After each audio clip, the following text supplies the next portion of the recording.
নমস্কার সবাইকে, আমি Meenakshi Khurana Saha, psychologist, psychotherapist, hypnotherapist এবং রিগ্রেশন থেরাপিস্ট। আজকে আমরা ওই বাবা মার জন্য এসেছি যাদের বাচ্চাদের ডায়াগনোসিস আছে অটিজম বা ডেভেলপমেন্টাল ডিলের, মানে জিডিডি। এই সময় অনেক সময় দেখা যায় যে এই রোগগুলোর সাথে বা এই কন্ডিশনগুলোর সাথে, রোগের জায়গায় কন্ডিশন বলাটা উচিত, এই কন্ডিশনগুলোর সাথে অনেক সময় এডিএইচডি চলে আসে, মানে attention deficit hyper activity disorder. এবং এই অটিজমের বাচ্চাদের যখন এডিএইচডি হয় তার সাথে তাদের কি করে ম্যানেজ করবেন, আজকে আমরা সেইটা নিয়ে ডিসকাস করতে এসেছি। দুটো কন্ডিশনই, অটিজম এবং এডিএইচডি, দুটোই কিন্তু নিজের মধ্যে যদি দেখতে হয় তাহলে বেশ সিরিয়াস কন্ডিশন। দুটো কন্ডিশনেই অনেক কিছু এই বাচ্চাদের সহ্য করতে হয়, অনেক কিছু ওদের ফেস করতে হয়, অনেক ওদের চ্যালেঞ্জেস থাকে। এবং যখন শুধু একটা কন্ডিশন থাকে সেটা তো একরকম, কিন্তু যদি তার সাথে অন্য কন্ডিশনও অ্যাড হয়ে যায়, যেমন হাইপার অ্যাক্টিভিটি অটিজমের সঙ্গে অ্যাড হয়ে গেল, বা তার সাথে হয়তো তার গ্লোবাল ডেভেলপমেন্টাল ডিলে মানে ইন্টেলেকচুয়াল কোনো সমস্যা, বোঝার ক্ষমতা, সেই জায়গাটাও সমস্যা যখন অ্যাড হয়ে যায়, তখন প্রবলেমের কমপ্লেক্সিটি কিন্তু অনেকটা বেড়ে যায়। সেই ক্ষেত্রে আগে ছোট্ট করে বোঝাই যে এইগুলো কি বেসিক্যালি। যখন আমরা অটিজম বা এডিএইচডি বা আইডি এইগুলোর কথা বলছি, আমরা কিন্তু এগুলোকে একটা ছাতার তলায় ভাবতে পারি। এই ছাতাকে আমরা জেনারেলি বলে থাকি নিউরো ডেভেলপমেন্টাল ডিসেবিলিটি, যেখানে দেখা যায় যে বাচ্চার যেই ধরনের ডেভেলপমেন্ট হওয়ার কথা তার বয়স অনুযায়ী, সেইটা অনেক সময় কিন্তু হয় না বা স্লো চলে।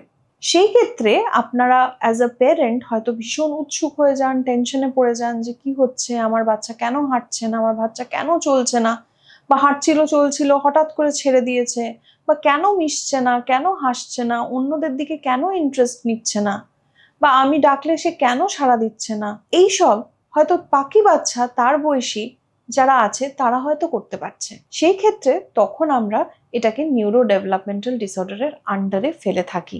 শুধু মুখের কথাতেই কিন্তু নিউরো ডেভেলপমেন্টাল ডিসঅর্ডার হয়ে যায় না, তার জন্য প্রপার ডায়াগনোসিস করা দরকার। সেই ডায়াগনোসিসের জন্য অনেক সময় প্যারেন্টসরা চাইল্ড ডেভেলপমেন্ট সেন্টারে আসে, যেমন আমাদের হিলিং মাইন্ডসও একটি চাইল্ড ডেভেলপমেন্ট সেন্টার, সেখানেও অনেক সময় আসেন। এবং সেখানে আসার পরে যেটা করেন সেটা হচ্ছে যে ডিফারেন্ট অ্যাসেসমেন্ট করা হয়। এবার অ্যাসেসমেন্ট আমরা কেন করে থাকি, এই ধরনের বাচ্চাদের কেন অ্যাসেসমেন্ট দরকার আগে জানা দরকার আপনাদের। জেনারেলি অটিজমের সঙ্গে এই যে বললাম অন্য ধরনের সমস্যা আছে, তো সেই সমস্যাগুলো কিন্তু চলে আসে, যেমন সেন্সরি প্রবলেম। সেন্সরি প্রবলেম কি করে বুঝবেন?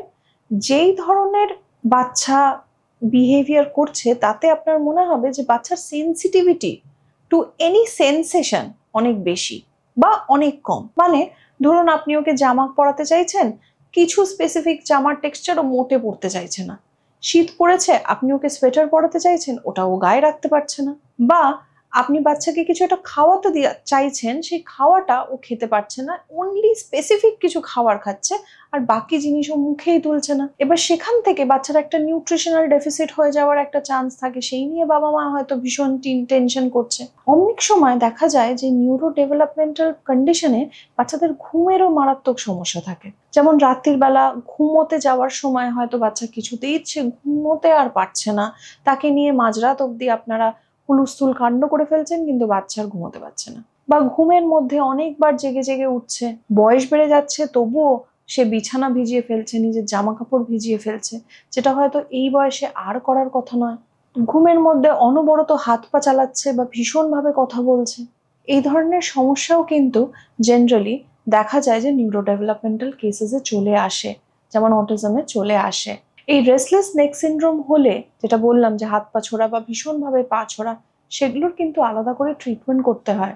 অটিজমের ট্রিটমেন্ট তো হয়, তার সঙ্গে এই আনুষঙ্গিক জিনিসগুলোরও কিন্তু আলাদা করে দেখতে হয় যে ওর কোন নিউট্রিশনটা লাগবে, কোন জিনিসগুলো ওর বন্ধ করলে ওর জন্য ভালো হবে। হেলদি ডায়েট কিন্তু খুব ইম্পর্ট্যান্ট হয়ে যায়। যত বাচ্চা ফাসি হবে তার সবকিছুতেই আপনি দেখবেন যে ভীষণ স্পেসিফিক জিনিস পছন্দ, সেটা জামা কাপড় হতে পারে, খাওয়া দাওয়া হতে পারে, রং হতে পারে, খেলনা হতে পারে, বা কোনো জিনিস শেখার যদি হয় সেখানেও সবকিছু শিখতে পারছে না, ওর স্পেসিফিক ইন্টারেস্ট নিয়েও থাকছে। সেই সব রিজিডিটি কাটানোর জন্য কিন্তু প্রপার ট্রিটমেন্ট প্ল্যান লাগে। তাহলে এই এত ধরনের সমস্যা থাকলে প্রথম করবেনটা কি? প্রথম এই আন্ডারস্ট্যান্ডিংটা আনুন যে এই সমস্যাগুলো খুব একটা নর্মাল নয়। অনেক ওয়েট করে লোকের সঙ্গে কথা বলে নিজের মনকে এটা বোঝানোর চেষ্টা করবেন না যে সব ওর বড় হলে ও ঠিক হয়ে যাবে বা সবকিছু নর্মাল হয়ে যাবে। তাই জন্য তাড়াতাড়ি নিজের যে পিডিয়াট্রিশিয়ান তাকে দেখান, দেখিয়ে মনটা হালকা করে নিন। যদি সমস্যা না থাকে তাহলে তো আপনি জানতেই পারবেন, কিন্তু যদি সমস্যা থাকে তার টাইমলি ট্রিটমেন্ট করাটা খুব দরকার।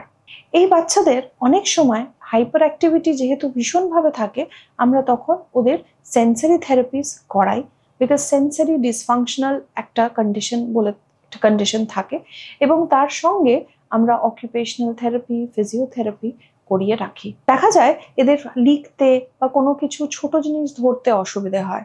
মাসলেও অনেক সময় দেখা যায় যে ইনাফ স্ট্রেংথ থাকে না যে কোনো ভারী জিনিস প্রপারলি হোল্ড করবে বা গ্রাস্প করবে। সেই ক্ষেত্রে তাদের ডিফারেন্ট ধরনের থেরাপি হয়, সেই থেরাপিসগুলো নিউরো ডেভেলপমেন্টাল থেরাপিসগুলো তাদের করাতে লাগে। তার সাথে বুঝতে না পারা, কথা না বলতে পারা, ঠিক টাইম মতো রেসপন্স না করতে পারা, নিজের নামে রেসপন্ড না করতে পারা, ভীষণ হইচই করা, রেসলেস হয়ে যাওয়া, রেগে যাওয়া, এইগুলোও কিন্তু অনেক সময় থাকে। সেই ক্ষেত্রে বাচ্চাদের কিন্তু cognitive therapy, play therapy, CBT আমরা দিয়ে থাকি। সেটা ছাড়া স্পিচের সমস্যা থাকলে স্পিচ থেরাপিও লাগে। অনেক সময় বাচ্চারা এডুকেশনেও কিন্তু ফল্টার করে। সেই ক্ষেত্রে বাচ্চাদের ইন্ডিভিজুয়াল এডুকেশন প্ল্যানও কিন্তু, আইইপিও কিন্তু করা দরকার। কিভাবে বাচ্চাকে পড়ালে বাচ্চা শিখবে, কিভাবে বোঝালে সে বুঝবে, এইগুলো কিন্তু আপনাদেরও জানা দরকার। তার জন্য প্যারেন্ট ট্রেনিংটাও খুব ইম্পর্ট্যান্ট হয়ে পড়ে। তাহলে এটা বুঝতে হবে যে যখন এই ধরনের সমস্যা হচ্ছে, যেহেতু সমস্যা একটি নয় এবং যেহেতু এটাকে ডেভেলপমেন্টকে এফেক্ট করে, তাই ডেভেলপমেন্টের সব অ্যাসপেক্ট নিয়ে কিন্তু একসঙ্গে একত্রভাবে কাজ করাটা খুব দরকার। এবং চাইল্ড ডেভেলপমেন্টে জেনারেলি সেইভাবেই কাজগুলো হয়। যখনই মাল্টি ডিসিপ্লিনারি ইনপুট বাচ্চার পড়ে, তখন কিন্তু বাচ্চা ইমপ্রুভ করে। বুঝতে হবে যে বাচ্চাকে হেল্প করার দুটো রাস্তা, একটা হচ্ছে বাবা মার দিকটা ঠিক করা, বাবা মার বোঝা, আর একটা হচ্ছে বাচ্চার নিজের ট্রিটমেন্ট, যেটা থ্রু থেরাপি হচ্ছে। এই দুটো জিনিস যদি প্রপারলি হ্যান্ডস অন হ্যান্ড চলে, তাহলে কিন্তু এই বাচ্চারা খুব ভালো ইমপ্রুভ করে। তাই জন্য মাথায় রাখা দরকার যে কোনো এই ধরনের প্রবলেম হলে সেটাকে ফেলে না রেখে, সেটাকে নিয়ে কনফিউশন না বাড়িয়ে আপনি তাড়াতাড়ি কাউকে একটা প্রফেশনালকে দেখান। সবাই ভালো থাকুন, সুস্থ থাকুন এবং আনন্দে থাকুন।